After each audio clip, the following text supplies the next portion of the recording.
If you are somebody who deals with chronic blushing, flushing, erythrophobia, which is the fear of turning red, and you are looking to move on with your life beyond the blushing, this video is going to be for you. My name is April. I'm the founder of Blushing Phoenix, and I had chronic skin flushing, blushing that developed into erythrophobia, which is the fear of turning red, for almost 8 years. And I was able to overcome through a few tactics. And if I could do it, you can do it too. And I'm going to teach you how in this video, so stick around. All right, first let's get started with how debilitating chronic blushing and flushing and erythrophobia can be, how it makes you feel isolated, different, alone, that you're being judged, that people think you're weak, and the list goes on and on. I am going to show you that you are not alone. So in our fabulous world, we have about 7.9 billion people. And in the research that I've done, it says that 3.6% of those people struggle with some sort of social anxiety disorder. Now, it doesn't mean that all 3.6% of those people have blushing, but if we break that down into numbers, let me tell you, 284.4 million people are dealing with some sort of social anxiety disorder. Now hold on to those numbers, because now I'm going to tell you that in the last study that was done around blushing, because this is a really understudied topic, in 2012 there was a research case that was done that said about 5 to 7% of all population deal with some sort of blushing, chronic blushing issue and debilitation. I found a study that said in 2020 it was 5 to 7%, but I have a feeling that the study, that the what is it called? The article that was written in 2020 is actually referencing the 2012 study. So let's say 5.7% of people are dealing with some sort of chronic blushing issue. That is 395 million if it's on the low end of the 5%. And it's 553 million people if it's at the 7%. Now, if these numbers were taken in 2012, think of all that's happened since 2012. Like 2020, anybody?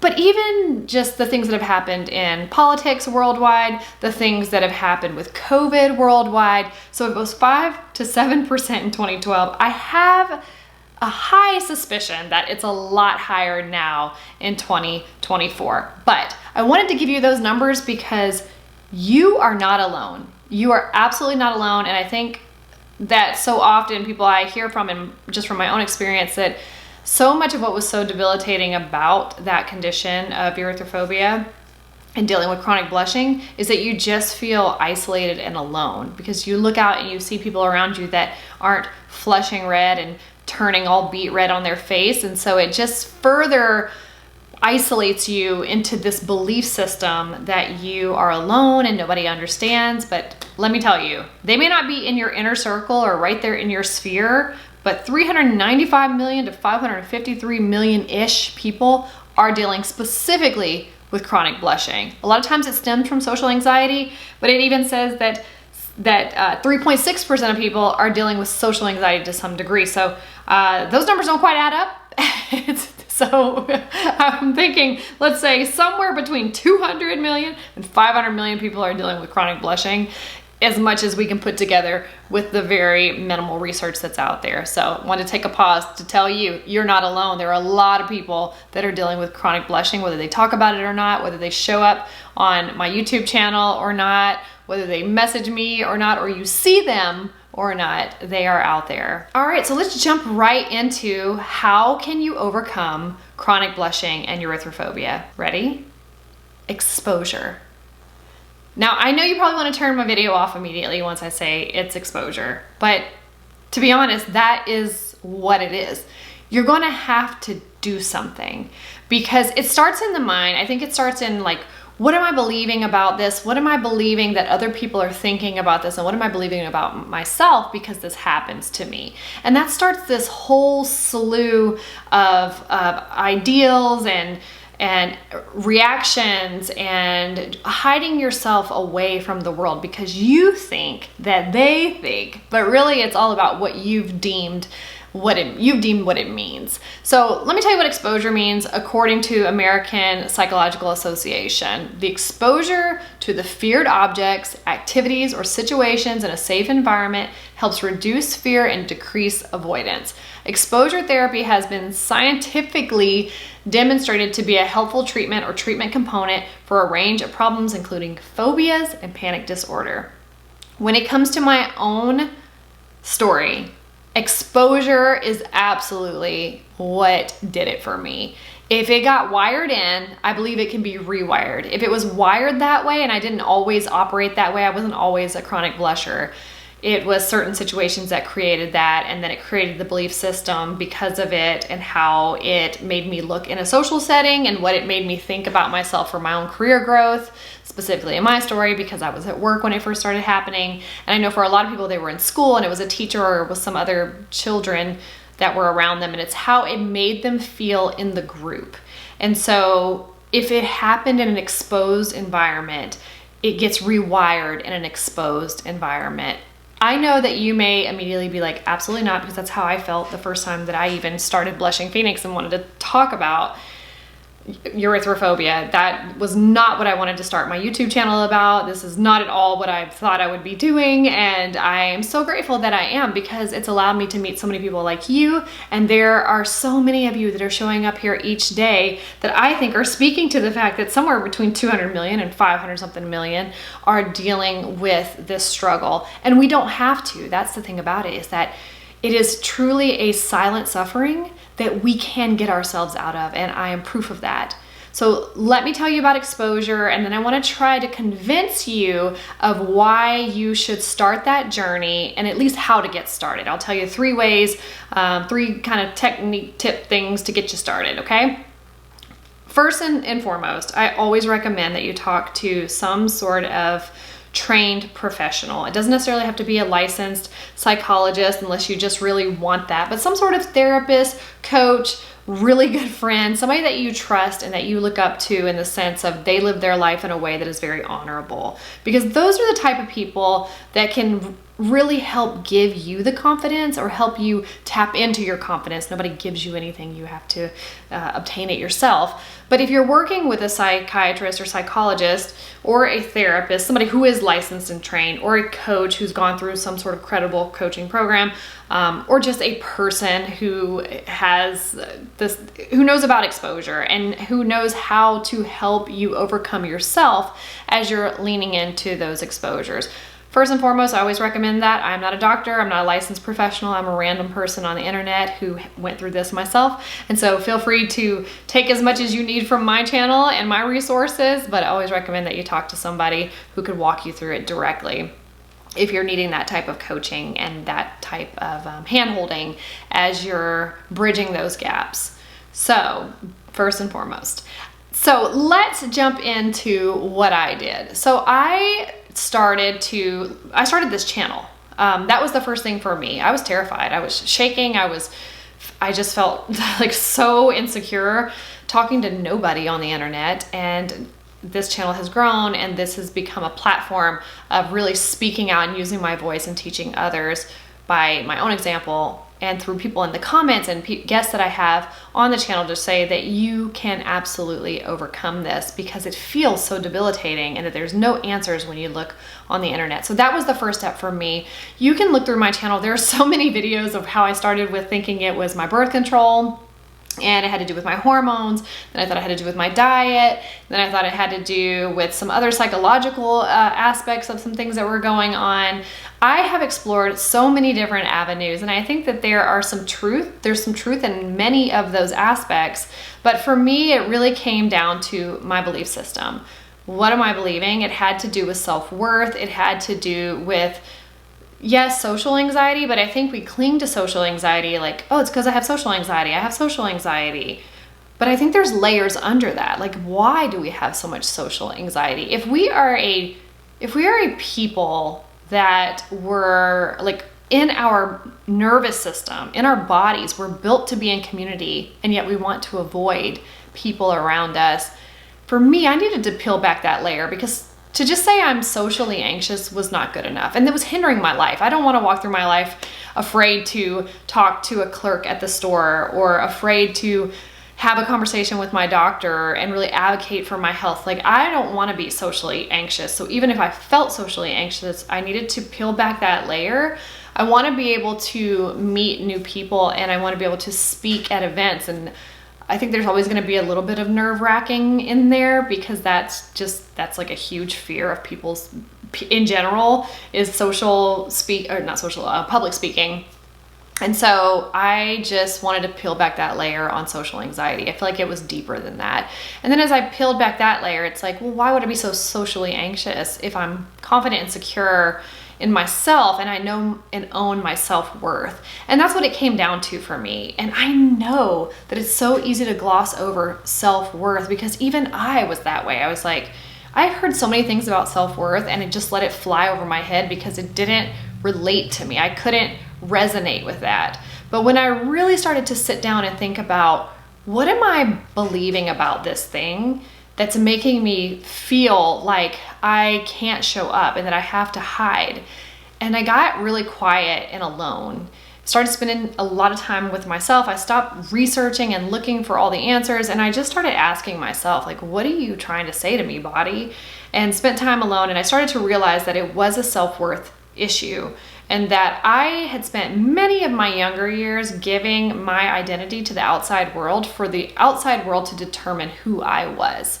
So there's layers there. I had grown a lot in people pleasing, and just trying to be everything to everybody. But still, at 38 years old, which was last year, 38 years old, I was still struggling with this root of self-worth. It was a belief system. It was a belief in my mind that people are gonna think this certain thing about me if this happens to me. And then I started to think, if I just turn red for the rest of my life, there are so many people who love me. I have a fantastic family. I have some really great people around me that they know I turn red, and they don't care. Literally nobody cares.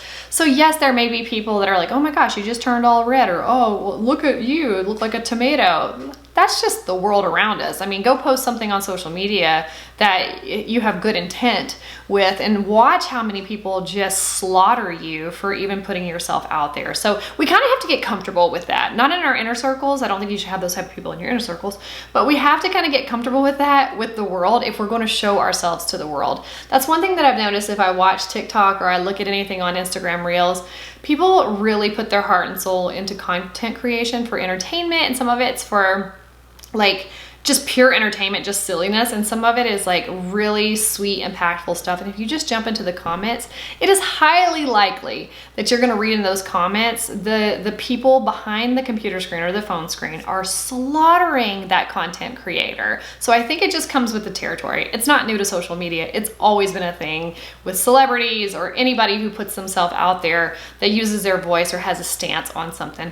I've even experienced some of that on the channel here with my own input and stance. I mean, probably on this video alone, when I say like, this is how you do it, meaning this is how I did it, but I want to help build the confidence in you that could shift your belief system to think, she told me I could, that means I could. And that is how things really resonate with me, is when I hear somebody who's been through it, not just softly tell me that, oh, you know, it might work for you, it might not work for you, but when they go, this will work for you. Get your head out of your ass, stop laying around, stop seeping in this like me, victimized mindset. It's time to get up and move. And the reason why that resonates with me when somebody of honor says that on a podcast or a YouTube channel is because I feel like they're right. And there's a time when I need the softness, and there's a time when I need somebody to tell me like, shut up and get going. And I know that they care about me. I know they're putting content out there because they care about me.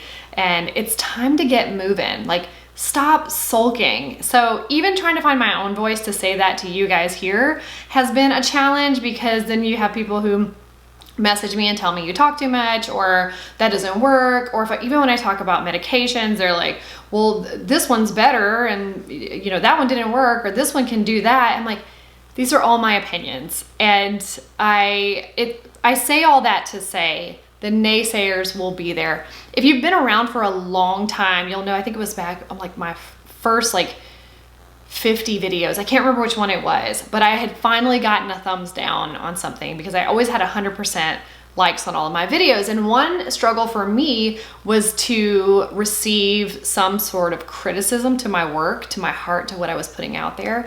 And everything had just been really positive. And then finally I got a thumbs down and I got like some really mean comments. And I was so excited about it because the only way that I can let my nervous system heal from that type of stuff is to experience that type of stuff. So even just the exposure to the negativity helped me start to navigate the feelings that I had, which weren't great right away, but it allowed me to have real-time practice on overcoming the negativity and the criticism that's not always constructive. I needed it to happen so that I could actually move through it. And so now here we are, and as the channel continues to grow and criticism continues to come in, I look forward to it. So all right, that was a long tangent, but let's jump into 3 tips that I'm going to share with you, 3 things to focus on as you move into exposure. Number one, well, not number one, but the caveat is I already told you, if you need to work with a healthcare professional, definitely do that. But this is just random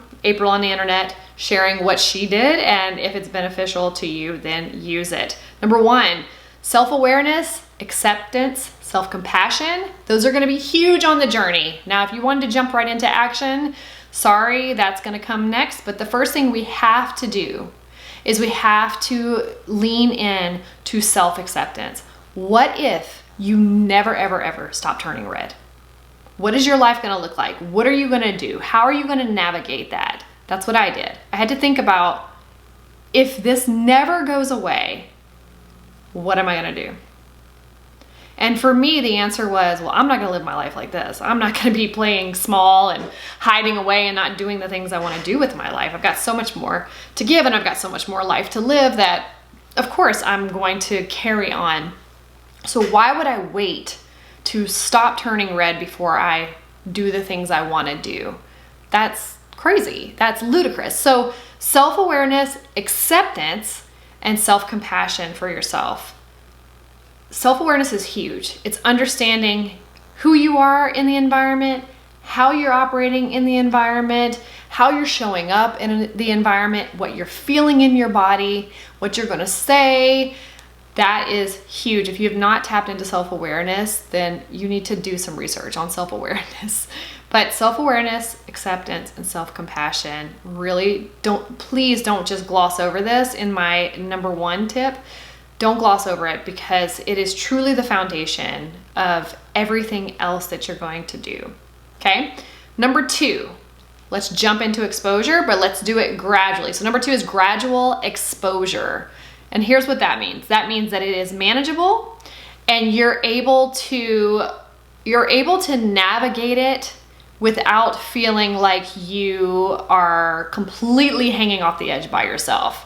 It's going to be scary. Anytime you expose yourself to something that you've been hiding from and that you've been terrified of, it is going to be scary. So let's go ahead and put it in our mind and body and soul that this is going to be uncomfortable and it's going to be scary. That's part of it. It's kind of like what I said about the whole criticism thing, is that it's going to be uncomfortable, but I needed that discomfort in order to kind of break that shell of safety that I created around myself, and this delusion of like nobody's ever going to be mean to me. Like we got to break that shell down. And once we break it, we can start to put it back together in the way that is way more sustainable, where you're actually living a life that you love. So it needs to be manageable. And here's what I did. So the big thing for me was a couple of things. The grocery store always makes me really anxious. I think it's just like overstimulating with so much movement. I get like kind of vertigo in there.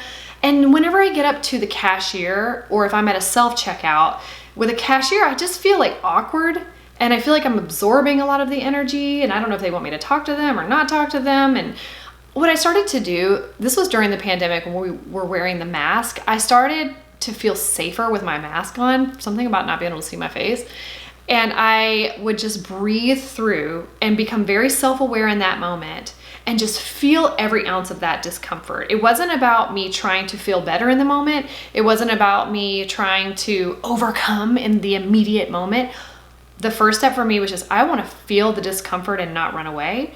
and I want to feel where it stands out in my body, and I just want to observe. There's no judgment here. I just want to observe, and if the cashier talks to me, then I'll talk back. If I feel like talking, then I'll talk to the cashier or the bagging clerk.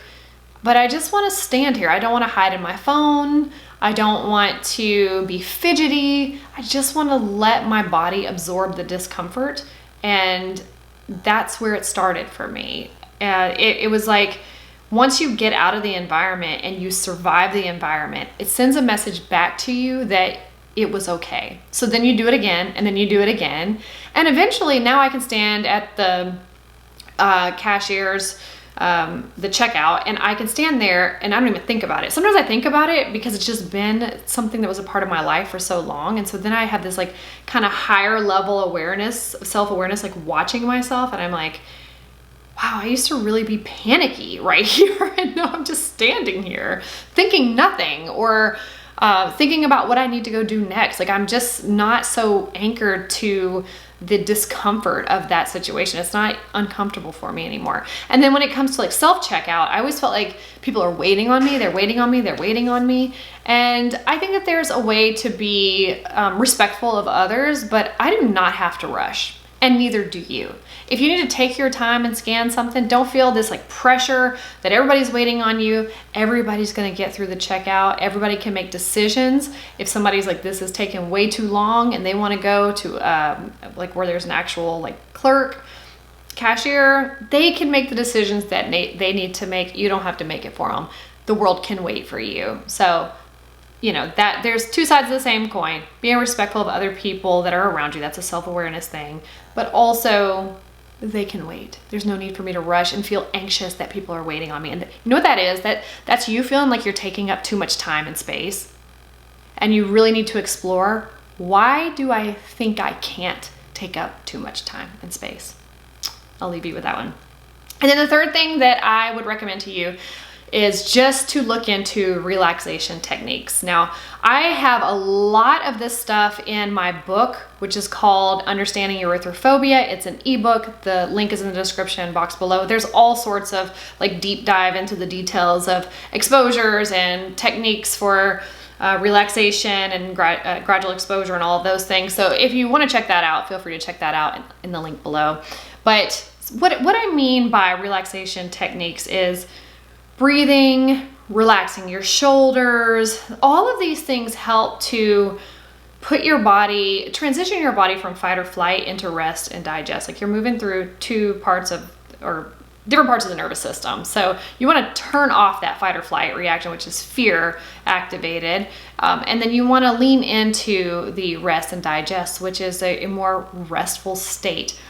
You can get there through these relaxation techniques. Now, it's not always going to be like a switch that just turns on and off. It takes the body a minute to get there. But the more you get into like breath work, somatics, again, you can look into that stuff in my book, or I have a ton of other videos about relaxation techniques that I talk about. But those are the three things that I would recommend to get you started. Number one, self-awareness, acceptance, and self-compassion. Number two, gradual exposure. And number three, relaxation techniques. All right, this has been a long video, but I just felt like it was something that needed a breakdown in how I truly overcame erythrophobia. There's a ton of details. It's in every other video that I talk about leading up to this moment, including propranolol, which is a beta blocker that I took for a little while, and lots of other topicals, and just a ton of other things that I've done. Therapies, chiropractic, acupuncture, what else did I do? Thai yoga massage. Like, you can follow my whole journey through my videos, and you can curate from there what might be the best thing for you. But I wanted to compile all of this into one video to talk about what it was that moved me into that healing state, to heal from erythrophobia and chronic blushing. If I can do it, you can do it. If you start practicing some of these techniques and you decide to jump into exposure, please leave it in the comments below. Let me know what you did, how you started, how it felt, and where you're at now. I would love to hear from you. I would love to see more people moving into action. Let me know how that works for you. And if exposure is just not your thing, please leave in the comments below what you are doing or have been doing that maybe is not exposure, but that's gonna lead you to your healing. I'm sure so many other people would love to hear from you as well. My story is not the only way, but it is my way. And so if my way resonates with you, I hope this video was helpful. If you would like to support the channel, please just give this video a thumbs up and make sure that you are subscribed. Like 70-something% of people don't subscribe to the channel. We get a lot of visitors here. We have been growing pretty rapidly over the past month, and so I would love to continue the growth journey here, more impact. We got some great things coming down the line here at Blushing Phoenix. I have a new ebook that's getting ready to drop soon. Can't wait to share more details with you about that. And until next time, I will see you in my next video.